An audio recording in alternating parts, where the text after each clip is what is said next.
Hello everyone, welcome to Babli's cooking corner. আজ আমি খেজুর দিয়ে একটি দারুণ রেসিপি আপনাদের সাথে শেয়ার করব। আজ খেজুর দিয়ে কি তৈরি করছো? আজ খেজুর দিয়ে একটি খুবই সুন্দর রেসিপি শেয়ার করছি, যেটা রমজানে খুবই কাজে আসবে। তো এখানে আমি কয়েকটা খেজুর নিয়ে নিয়েছি।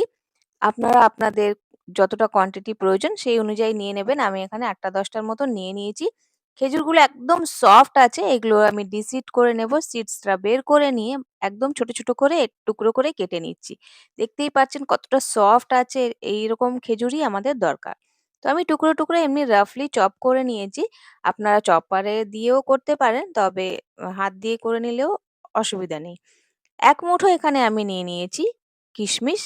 এখানে যে লাইট কালারের কিশমিশটা থাকে সেটাই আমি নিয়েছি। এটাকেও আমি ২ টুকরো করে কেটে নিলাম। এবার চলে যাচ্ছি রান্নায়। তো এখানে আমি একটা প্যান নিয়ে নিয়েছি। প্যানের মধ্যে দিয়ে দিচ্ছি এখানে সানফ্লাওয়ার সিডস। এখানে সানফ্লাওয়ার সিডস আমি হাফ কাপের মতন নিয়েছি। এখানে বাটির মধ্যেও মেপে নিতে পারেন, হাফ বাটির মতন। এবার নিয়ে নিচ্ছি এখানে পাম্পকিন সিড মানে কুমড়োর বীজ। এগুলোকে হালকা রোস্ট করে নেব। একদম স্লো ফ্লেমে এগুলোকে রোস্ট করে নেবেন। একটু ফুলে, ফুলে যাবে আর দারুণ সুগন্ধ আসে।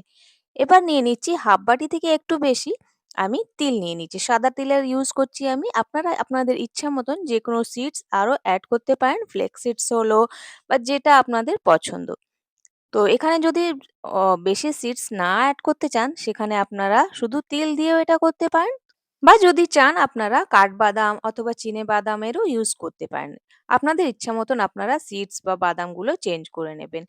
তো এখানে হালকা আমি এটাকেও রোস্ট করে নিয়েছি। তো হালকা কালার চলে এসছে, একটু ফুলে, ফুলে গেছে আর দারুণ সুগন্ধ আসছে। তিলটাকে অবশ্যই একদম লো ফ্লেমে আপনারা ভাজবেন। তো হয়ে গেছে আমাদের। এটাকে এবার আমি সেই বীজগুলোর সাথেই আমি বের করে নিচ্ছি। তো ব্যাস এইভাবেই আপনারা তিলটাকে ভেজে নেবেন। চাইলে আপনারা এখানে কালো তিলটাও ব্যবহার করতে পারেন। তো হয়ে গেছে আমাদের তিল ভাজা। এবার এই প্যানের মধ্যেই আমি দেখুন কি সুন্দর ফুলে, ফুলে গেছে না? একদম ফুলে মোটা হয়ে যায়। দেখতেও দারুণ লাগে আর দারুণ সুগন্ধ আসে আর ক্রাঞ্চি ভাবটাও চলে আসে। তো সবকটা আমার ভাজা হয়ে গেছে। আমি এইগুলোই ইউজ করছি আর বেশি কিছু ইউজ করছি না। এখানে ১ টিস্পুনের মতন আমি ঘি নিয়ে নিলাম। আর এই ঘিয়ের মধ্যেই আমি এবার দিয়ে দেব সেই কুচানো ডেটস আর আ খেজুর আর আমাদের কিশমিশ।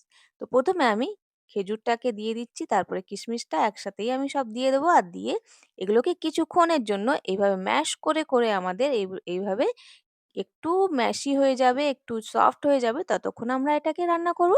তো ভালো করে এইভাবে করে, করে আপনারা রান্না করবেন। কিছুক্ষণ সময় লাগবে। ৫-৭ মিনিটের মতন হয়ে যাবে।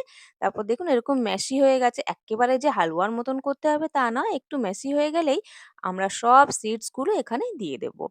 খুবই সহজ রেসিপি। আর অনেক সময় কি হয় রমজান মাসে বা এমনিতেও আমাদের সিডস গুলো আলাদা, আলাদা করে খাওয়া সম্ভব হয় না। তখন এইভাবে দিলে পরে আমরা একসাথেই অনেকগুলো খেয়ে নিতে পারি। এখানে আমার কাছে ওয়ালনাট ছিল। তো আমি এখানে কিছুটা দিয়ে দিয়েছি, অল্প একটুই দিলাম। আপনাদের কাছে থাকলে দেবেন, নাহলে স্কিপ করে দেবেন। আর এগুলোকে এভাবে ম্যাশ করে, করে, করে, করে কিছুক্ষণ ধরে আমাদের কুক করতে হবে। লো ফ্লেমে করবেন অবশ্যই। তো এইভাবে করে, করে আমরা যখন এক জায়গা হতে শুরু করবে মিশ্রণটা, ততক্ষণ পর্যন্ত কুক করব। আর দেখবেন এটার কালারটাও চেঞ্জ হয়ে যাবে। আর এটার সুগন্ধটাও দারুণ আসে, যেহেতু আমরা এটাকে ঘিয়ে ভাজছি। ঘি না থাকলে আপনারা অবশ্যই বাটার অথবা যেকোনো কুকিং অয়েল ইউজ করতে পারেন। তবে ঘিয়ে ভাজলে এটার স্বাস্থ্যগুণ অনেকটা বেড়ে যায়। তো আমি এটাকে এবার প্লেটে বের করে নিচ্ছি। দেখতেই পাচ্ছেন কতটা সহজ রেসিপি। এইভাবে কি হয় রমজানে আমাদের সমস্ত সিডস বা খেজুরের সবকিছুর বেনিফিটটা আমি একসাথেই পেয়ে যাব। তো এইভাবে আমি তৈরি করে নিই রমজানে আসার আগে অথবা যেকোনো সময় শীতকালেও আপনারা এটাকে খেতে পারেন। তো আমি এগুলোকে একটু ঠান্ডা করে নিলাম আর এইভাবে গোল্লা পাকিয়ে, পাকিয়ে ছোট্ট, ছোট্ট লাড্ডু শেপ দিয়ে নেব। আপনারা আপনাদের ইচ্ছা মতন যেকোনো শেপ দিতে পারেন। তবে এটা খুবই সহজ একটা শেপ আর দেখতেও দারুণ লাগে আর খেতেও অসাধারণ। এত মুচমুচে, এত সুন্দর মিষ্টি, কোনো মিষ্টি ইউজ করলাম না। শুধু খেজুর দিয়েই এটা এত মিষ্টি হয়ে যায় যে কোনো গুড় বা চিনির প্রয়োজনই হয় না। তো এইভাবে আমি একটু ছোট সাইজেরই করছি। একটা বাইট যথেষ্ট। আপনারা চাইলে একটু বড়ও করতে পারেন।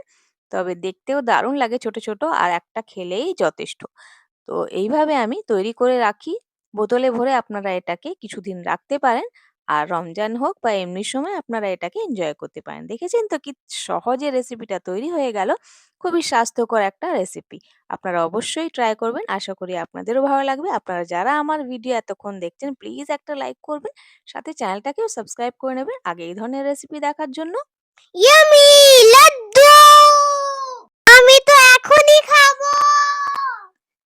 তো আমার বাড়িতে এই লাড্ডুটা সকলেরই প্রিয়। আপনাদেরও অবশ্যই ভালো লাগবে। ট্রাই করে দেখবেন। আজ তাহলে আসি। আবার দেখা হবে। Bye. Have a nice day.